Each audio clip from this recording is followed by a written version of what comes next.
പ്രേംലാല്, ശാസ്ത്രലോകത്തു നിന്നുള്ള വാർത്തയാണ് നമ്മൾ ചർച്ച ചെയ്യാൻ പോകുന്നത്. ഇന്ത്യയുടെ കരുത്തുറ്റ ബാഹുബലി റോക്കറ്റ് ചരിത്രം സൃഷ്ടിച്ചിരിക്കുകയാണ്. ISROയുടെ അതിശക്തനായ ലോഞ്ച് വെഹിക്കിൾ മാർക്ക് 3 അഥവാ LVM-3 കഴിഞ്ഞ ദിവസം ദൗത്യത്തിലേക്ക് കുതിച്ചു. ഇത്തവണ US ഇന്നോവേറ്ററായ AST സ്പേസ് മൊബൈലിന്റെ അടുത്ത തലമുറ ആശയവിനിമയ ഉപഗ്രഹമായ ബ്ലൂബേർഡ് 6 ആണ് വഹിക്കുന്നത്. ISROയുടെ ഈ ദൗത്യത്തെ നമുക്ക് ഏത് തരത്തിൽ വിലയിരുത്താം? തുഫൈല, ഇത് ഈ സ്പേസ് അല്ലെങ്കിൽ ബഹിരാകാശ രംഗത്തെ ഏറ്റവും വലിയൊരു ചരിത്ര മുഹൂർത്തമാണ് കഴിഞ്ഞ ദിവസം ഉണ്ടായത്. ഒരു 6100 കിലോ വരുന്ന ഒരു പേടകം, 6 ടണ്ണിന് മുകളിൽ ഭാരമുള്ള ഒരു പേടകം, അതിനെ വഹിച്ചുകൊണ്ട് ഒരു ഇന്ത്യൻ നിർമ്മിത റോക്കറ്റ് ബഹിരാകാശത്തേക്ക് കുതിച്ചുയരുന്നു. അത് ചെറിയ ഒരു അച്ചീവ്മെന്റ് ഒന്നും അല്ല. അത് ഭാവിയിൽ ഇത്തരം ശ്രമകരമായ ഒരുപാട് അപകട സാധ്യതയേറിയ ദൗത്യങ്ങൾ ഇന്ത്യയെ വിശ്വസിച്ചേൽപ്പിക്കാൻ വലിയ ബഹുരാഷ്ട്ര കമ്പനികളെ അടക്കം അല്ലെങ്കിൽ മറ്റ് പല രാജ്യങ്ങളെ അടക്കം പ്രേരിപ്പിക്കുന്ന ഒരു ഘടകം, ഒരു എന്താ പറയാ, ഒരു വിശ്വാസം നേടിയെടുക്കുക എന്ന് പറയുമല്ലോ, അതാണ് യഥാർത്ഥത്തിൽ സംഭവിച്ചിരിക്കുന്നത്. അപ്പോൾ ഇതൊരു തുടക്കം മാത്രമായിട്ട് നമ്മൾ തൽക്കാലം കരുതണം. അപ്പൊ ഇതിന്റെ പാത പിന്തുടർന്നുകൊണ്ട് വലിയ വലിയ നേട്ടങ്ങൾ ഇന്ത്യയെയും ISROയെയും തേടി ഈ LVM-3യുടെ 6ാമത് വിക്ഷേപണം, LVM-3യുടെ 3ാമത് കൊമേഴ്സ്യൽ ലോഞ്ചാണ് കഴിഞ്ഞ ദിവസം നടന്നത്. 6ാമത് തവണയാണ് LVM-3. അപ്പോൾ ലോഞ്ച് വെഹിക്കിൾ മാർക്ക് 3 എന്നുള്ളതാണ് ഇതിന്റെ മുഴുവൻ പേര്. ഇതിന്റെ പരമാവധി വാഹക ശേഷി 8 ടണ്ണാണ്. അതിൽ 6100 ടൺ വരുന്ന ഒരു സാറ്റലൈറ്റ് ആണ് അവര് ഇപ്പൊ ബഹിരാകാശത്ത് എത്തിച്ചേക്കുന്നത്. ഇതൊരു കമ്മ്യൂണിക്കേഷൻ സാറ്റലൈറ്റ് ആണ്. ഈ ബ്ലൂബേർഡ് എന്ന് പറയുന്നത് AST സ്പേസ് മൊബൈൽസ് എന്ന് പറയുന്ന ഒരു അമേരിക്കൻ കമ്പനിയാണ്. അവരുടെ സാറ്റലൈറ്റ് ആണ്. അവര് ഈ ഇന്റർനെറ്റ്, ഈ സ്വകാര്യ മേഖലയിൽ ഇന്റർനെറ്റ് സേവനം ലഭ്യമാക്കുന്ന ഒരു കമ്പനിയാണ് ഇവർ. ഒരു കമ്മ്യൂണിക്കേഷൻ ഡിവൈസ് ആണ് ഇത് വിക്ഷേപിച്ചേക്കുന്നത്. അപ്പോൾ നമ്മുടെ LVM മാർക്ക് 3യുടെ ശേഷി എന്ന് പറയുന്നത് പരമാവധി 8000 കിലോ വരുന്ന ഒരു സാറ്റലൈറ്റിനെ 600 കിലോമീറ്റർ വരെ ഉള്ള ഒരു ബഹിരാകാശ പരിധിയിൽ, 400 കിലോമീറ്റർ കഴിഞ്ഞാൽ പിന്നെ ബഹിരാകാശമാണ്, അതിൽ 600 കിലോമീറ്റർ വരെ എത്തിക്കാനായിട്ടുള്ള ശേഷി LVM മാർക്ക് 3 എന്ന് പറയുന്ന നമ്മുടെ റോക്കറ്റിനുണ്ട്. അതില് 5100 കിലോമീറ്റർ പരിധിയിലാണ് ഈ സാറ്റലൈറ്റ് ഇപ്പോൾ നിക്ഷേപിച്ചിരിക്കുന്നത്. ക്ഷമിക്കണം, 510 കിലോമീറ്റർ വരുന്ന പരിധിയിലാണ് ഈ സാറ്റലൈറ്റ് ഇപ്പോൾ അവിടെ നിക്ഷേപിച്ചിരിക്കുന്നത് എന്നാണ് നമ്മൾ മനസ്സിലാക്കേണ്ടത്. ഇത് അമേരിക്കൻ കമ്പനിയാണെന്ന് ഞാൻ പറഞ്ഞു. അമേരിക്കയിൽ നിരവധി സ്വകാര്യ ബഹിരാകാശ ഏജൻസികളുണ്ട്. നാസ പോലെയുള്ള ലോകോത്തരമായിട്ടുള്ള ഒരു സ്പേസ് സ്റ്റേഷൻ ഉണ്ട്. എന്നിട്ട് പോലും ഒരു അമേരിക്കൻ കമ്പനി ഇന്ത്യയെ ആശ്രയിച്ചു എന്നുള്ളതാണ് ഇതിലെ ഏറ്റവും വലിയ ഹൈലൈറ്റ് ആയിട്ട് നമുക്ക് പറയാനുള്ളത്. അപ്പൊ ഇത് എന്തുകൊണ്ട് ഇങ്ങോട്ടേക്ക് വരുന്നു എന്ന് പറഞ്ഞു കഴിഞ്ഞാൽ, മറ്റ് വിദേശ രാജ്യങ്ങളെ ആശ്രയിക്കുന്നതിനേക്കാൾ വലിയ ചെലവ് കുറവാണ് ISROയെ ആശ്രയിച്ചാൽ. ഈ പറയുന്ന LVM മാർക്ക് 3 ഈ ബ്ലൂബേർഡിന്റെ വിക്ഷേപണത്തിന് ഇപ്പൊ നമുക്ക് അനുമാനിക്കാവുന്ന ഒരു ചെലവ് എന്ന് പറയുന്നത് 402 കോടി മുതൽ 500 കോടി രൂപ വരെയാണ് ചെലവ് കണക്കാക്കുന്നത്. ഇതിപ്പോ മറ്റേതെങ്കിലും ബഹിരാകാശ ഏജൻസിയെ ആശ്രയിക്കുകയാണെങ്കിൽ ഇതിന്റെ പകുതിയിൽ കൂടുതൽ കൂടി ചെലവ് വരും എന്നുള്ളത് കൂടി മനസ്സിലാക്കണം. അത് മാത്രമല്ല, അങ്ങനെ പൈസ ചെലവഴിച്ചാൽ തന്നെയും അത് സക്സസ് ആകുമോ എന്നുള്ള യാതൊരു ഗ്യാരണ്ടി നമുക്ക് നൽകാൻ സാധിക്കില്ല. അപ്പോൾ ഈ സമീപകാലത്ത് ISROയുടെ ഒരു ട്രാക്ക് റെക്കോർഡ് നോക്കുമ്പോൾ മറ്റു പല ബഹിരാകാശ ഏജൻസികളെക്കാൾ സക്സസ് റേറ്റ് കൂടുതലുള്ള ഒരു ബഹിരാകാശ ഏജൻസിയാണ് നിലവിലെ നമ്മുടെ ISRO എന്ന് മനസ്സിലാക്കണം.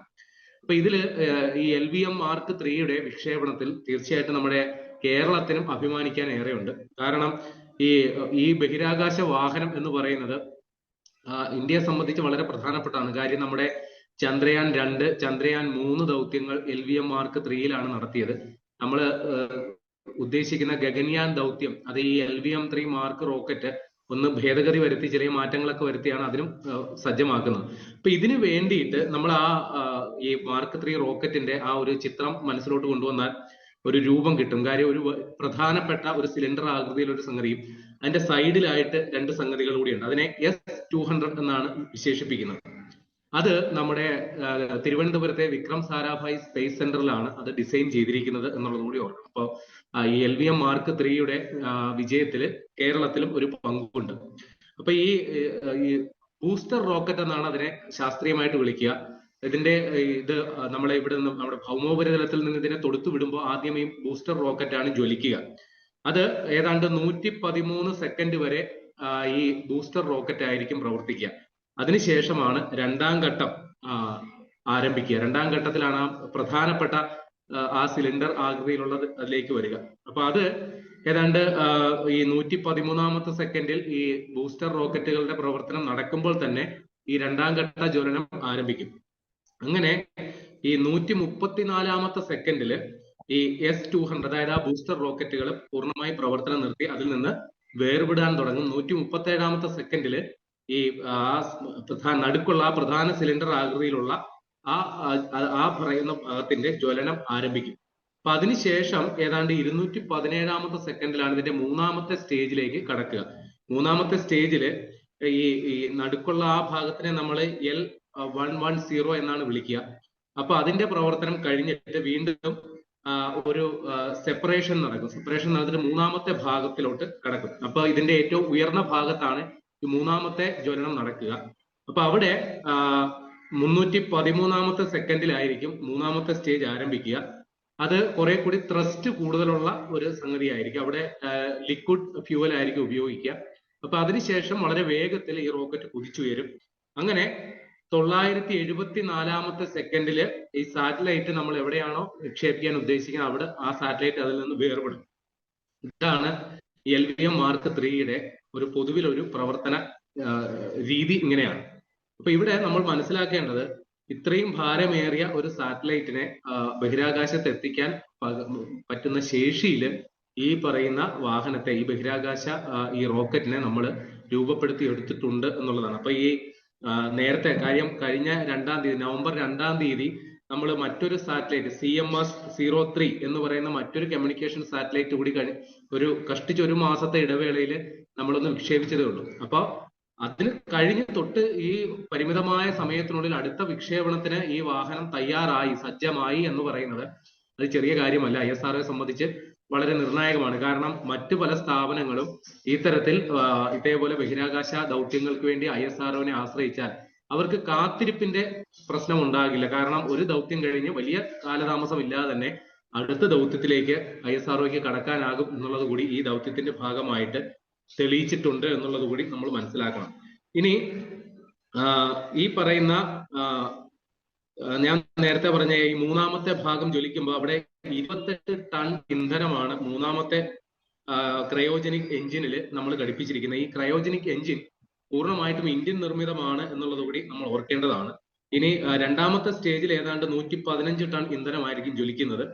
ഈ ആദ്യത്തെ ബൂസ്റ്റർ റോക്കറ്റില് ഏതാണ്ട് 3.2 മീറ്റർ വ്യാസവും ഏതാണ്ട് 25 മീറ്റർ നീളമുള്ളതാണ് ഈ രണ്ട് സൈഡിൽ ഇരിക്കുന്ന ബൂസ്റ്റർ റോക്കറ്റ്.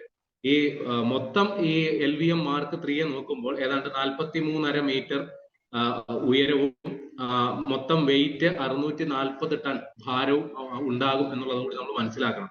അപ്പൊ ഈ ദൗത്യം വളരെ വിജയകരമായ സാഹചര്യത്തിൽ നമുക്കിനി ഗഗൻയാൻ ദൗത്യത്തെ കുറിച്ചും വളരെ ശുഭകരമായിട്ട് ചിന്തിക്കാം. കാരണം അത് മനുഷ്യനെ വഹിക്കാനായിട്ട് ഈ റോക്കറ്റിൽ ചില ഭേദഗതികളൊക്കെ വരുത്തിയിട്ട് ചെറിയ ഒരു പിഴവ് പോലും ഉണ്ടാകാത്ത രീതിയിൽ വേണം ഈ മനുഷ്യനെ കയറ്റി യാത്രയാക്കുമ്പോൾ ആ റോക്കറ്റിനെ സജ്ജമാക്കേണ്ടത്. അപ്പൊ അതിലേക്ക് വേണ്ടിയിട്ട് ഒരു കാൽവെപ്പ് കൂടിയിട്ട് ഇതിനെ കണക്കാക്കാം. ഏതായാലും ISROയെ സംബന്ധിച്ച് ഇത് വലിയ സാമ്പത്തിക കാര്യം നോക്കുമ്പോൾ വലിയൊരു മുതൽക്കൂട്ടാണ്. കാരണം നമ്മൾ UK ബേസ്ഡ് ആയിട്ടുള്ള OneWeb എന്ന് പറയുന്ന ഒരു കമ്പനിക്ക് വേണ്ടിയിട്ട് ഒരു വിക്ഷേപണം നടത്തിയിരുന്നു ഈ LVM Mark 3 ഉപയോഗിച്ച്. അന്ന് 2 ഘട്ടമായിട്ട് 72 സാറ്റലൈറ്റുകളാണ് അന്ന് വിക്ഷേപിച്ചത്. അപ്പൊ അതിനുവേണ്ടി മാത്രം 1000 കോടി രൂപയാണ് ISROയ്ക്ക് ആ ഒരു ദൗത്യത്തിന്റെ ഭാഗമായിട്ട് കിട്ടിയത്. അപ്പൊ ഇത് ഈ പറയുന്ന ബ്ലൂബേർഡ് എന്ന് പറയുന്ന ഈ 6100 കിലോ ഭാരം വരുന്ന ഈ സാറ്റലൈറ്റ് അത് ഒരുപാട് റിസ്ക് പിടിച്ച പരിപാടിയാണ്. കാര്യം ISRO ഓരോ ദൗത്യങ്ങൾക്കും ഒരു ഫിക്സഡ് റേറ്റ് അല്ല പൈസ ചാർജ് ചെയ്യുന്നത്. ഈ നേരത്തെ പറഞ്ഞ 1000 കോടി രൂപ ISROയ്ക്ക് വരുമാനം കിട്ടിയതെന്ന് പറഞ്ഞാൽ 2 ദൗത്യങ്ങളിലായിട്ട് 72 അതായത് ചെറിയ ചെറിയ സാറ്റലൈറ്റുകളാണ് വഹിച്ചതെന്ന് മനസ്സിലാക്കണം. പക്ഷെ ബ്ലൂബേർഡ് ഏതാണ്ട് 6 ടണ്ണിന് മുകളിൽ ഭാരമുള്ള ഒരുപാട് അപകട സാധ്യത ഏറിയ ഒരു ദൗത്യമാണ് ISRO ഏറ്റെടുത്ത് നടത്തിയത്. അപ്പൊ ആ ദൗത്യത്തിന് കുറെ കൂടി ശ്രമകരമായ ജോലി ISRO എടുത്തു. അപ്പൊ ഇതിന് ആനുപാതികമായ ഫീസ് നിരക്ക് ISRO ഈടാക്കിയിട്ടുണ്ടാകണം. അപ്പൊ ഇത് ഇന്ത്യയെ സംബന്ധിച്ച് അത് വലിയൊരു നാഴികക്കല്ലാണ്. കാരണം പല പല രാജ്യങ്ങളും ഇന്ത്യയെ ഇക്കാര്യത്തിൽ അനുകരിക്കാൻ അല്ലെങ്കിൽ ഇന്ത്യയെ ആശ്രയിക്കാൻ പ്രേരിപ്പിക്കും എന്നുള്ളത് സുനിശ്ചിതമാണ്. നമ്മളിപ്പോൾ ലക്ഷ്യമിടുന്നത് നമ്മൾ ഏതാണ്ട് 60 കാലയളവിലാണ് നമ്മുടെ ഈ സ്പേസ് ബഹിരാകാശ രംഗത്തേക്ക് ഇന്ത്യ കാൽവെപ്പ് നടത്തിയത്. നമ്മുടെ തുമ്പയിൽ നിന്ന് ആദ്യ റോക്കറ്റ് വിക്ഷേപിച്ചുകൊണ്ടാണ് നമ്മൾ തുടങ്ങിയത്. അപ്പൊ അതിനുശേഷം ഏതാണ്ട് 6 പതിറ്റാണ്ടോ 7 പതിറ്റാണ്ടിന്റെ മാത്രം പാരമ്പര്യം നമുക്ക് അവകാശപ്പെടുന്ന ഈ സാഹചര്യത്തിലാണ് നമ്മൾ ഈ ബഹിരാകാശ രംഗത്ത് ഇത്ര വലിയ വിജയം കൈവരിക്കുന്നത്. ഏതായാലും 2033 കൂടി ഈ ബഹിരാകാശ അതൊരു വ്യവസായമായിട്ട് നമ്മൾ പരിഗണിക്കുകയാണെങ്കിൽ ആ മൊത്തം സെക്ടറില് ഏതാണ്ട് 8 മുതൽ 10% വരെ കൈകാര്യം ചെയ്യാൻ ഇന്ത്യക്കാകും എന്നുള്ളതാണ് നമ്മൾ ഈ ഒരു പ്രോഗ്രസ് വെച്ച് വിലയിരുത്തുന്നത്. അതുകൊണ്ട് മാത്രം നമുക്ക് ശതകോടികളുടെ വരുമാനം ഈ രംഗത്ത് മാത്രം ഇന്ത്യക്ക് ISRO വഴി നേടാം എന്നുള്ളത് കൂടിയാണ് ഈ LVM Mark 3 അതിന്റെ വിക്ഷേപണ വിജയം നമുക്ക് നൽകുന്ന സന്ദേശം.